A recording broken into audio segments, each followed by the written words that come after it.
경기도 안양에서 반려견을 키우는 시민들의 개인정보 수천 건이 외부로 유출돼서 논란이 되고 있습니다. 안양시 측에서 시민들의 개인정보를 동물병원에 넘긴 건데요. 어떻게 된 일인지 동물병원 측의 이야기 먼저 들어보겠습니다. 안양시 수의사회가 광견병 접종비를 담합한 의혹이 있고 안양시가 백신을 부적절하게 지원한 정황이 있어서 정보 공개 청구를 하게 되었습니다. 네, 이 동물병원 측에서 정보 제공을 요청을 한 건데 이게 개인정보를 요청한 게 아니었어요. 그러니까 동물병원장이 안양시에다가 이 백신과 관련해 가지고 수의사회가 어떤 담합을 했다.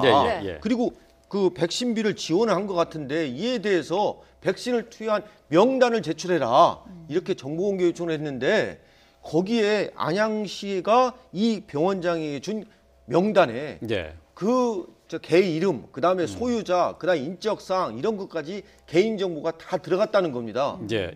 그래서 도대체 안양시에서 이 개인정보 이걸 자료를 내주면서 어떻게 신상정보, 개인정보보호법에 위반되는지 여부까지 이걸 검토도 안 하고 내줬냐. 이게 이제 문제가 된 것 같습니다.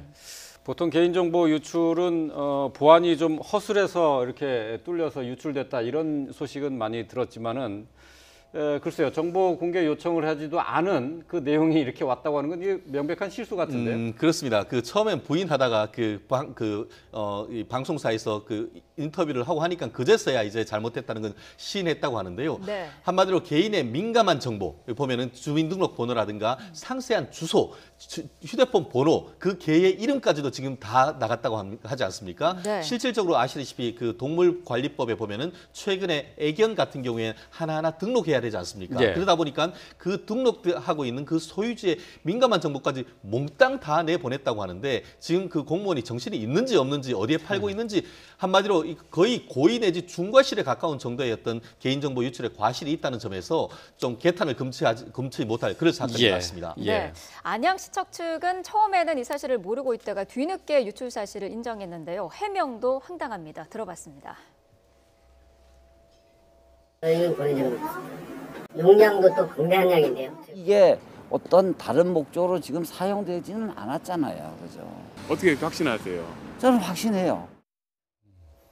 네, 다른 목적으로 사용되지 않았다는 것을 본인은 확신한다라고 했는데 확신할 수 있는 부분인가요? 그렇게 얘기하면 면책될 수 있다고 생각하는 거죠. 우리가 시에서 정보 공개 자료를 내줄 적에는 개인 정보에 해당하는 것은 지웁니다.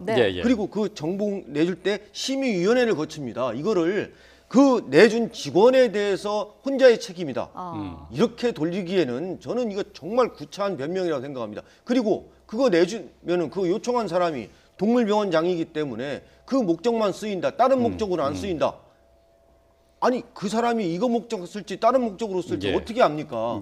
그리고 거기에 내는 거에 주민번호, 인적사항, 뭐 하다못해 개 이름, 개 소유자 이것까지 다 내줬거든요. 가장 기본은 뭐냐 하면은 말단 공무원의 책임을 돌릴 게 아니라 공개 내줄 때 심의위원회를 거치는데 그 윗사람들이 전부 다 사인을 했을 겁니다. 나는 그걸 못 봤다. 직원 잘못이다.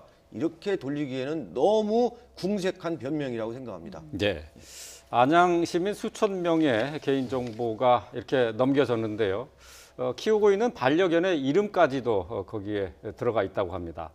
자, 개인정보를 유출당한 피해자들 어떤 반응이었는지 들어봤습니다. 제일 당황스럽죠. 저를 모르는 사람이 저에 대해서 이렇게 쭉 얘기를 하니까 공공기관에서 이런 부분을 개인정보 유출은 좀 민감한 상황인데 실수로 받아들일 수 있는 부분인지 좀. 뭐 피해자들은 뭐 당황스럽기는 당연한 그 반응이 될 텐데요. 자, 안양시청 측에서는 뭐 다른 피해가 없지 않았느냐 이렇게 얘기를 하고 있는데 이 지금 개인정보를 유출당한 이 피해자들은 어떤 책임을 물을 수 있나요? 그렇습니다. 개인정보 보호는 정보가 유출됐다는 그 사실 자체로서 어떤 개인정보가 오남용될 위험이 발생하는 이른바 위헌범이라고 하는 겁니다. 결국 그걸 통해서 어떤 개인정보가 오남용된 그렇게 하면은 피해가 더 커지는 2차 피해가 생기는 것이죠. 그렇기 때문에 이와 같은 것이 제대로 그 민감 정보까지 이제 나갔다는 사실 자체가 그 손해배상 청구를 할 근거가 되는 것이고 공무원이 고의나 과실에 의한 위법 행위로 이와 같은 그 손해를 봤다라고 한다고 하면은 결국 이 피해를 입은 사람들이 단체 소송을 할 가능성도 없지 않은 것 같은데요.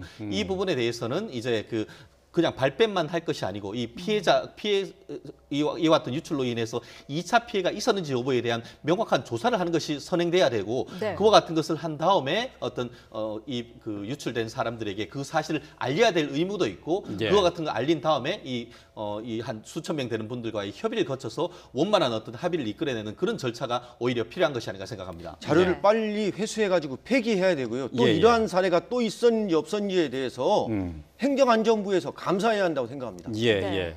특별히 또 이 개인정보를 이용해서 어떤 범죄나 또 피해를 당하지 않아도 책임을 물을 수 있는 거죠. 그러니까 이 형사처벌은 되게 어려울 것 같습니다. 예, 예. 그런데 문제는 민사상 손해배상 청구도 해야 되는데 이 공무원 개인에게만 자꾸 이 시에서는 미루려고 하거든요. 예, 예. 시에서 책임져야 합니다. 예, 알겠습니다. 자, 안양시청 공무원의 실수로 개인정보 유출된 사고까지 함께 짚어봤습니다. 네. 박상용 전 평택경찰서장, 최진영 변호사 함께했습니다. 고맙습니다. 고맙습니다.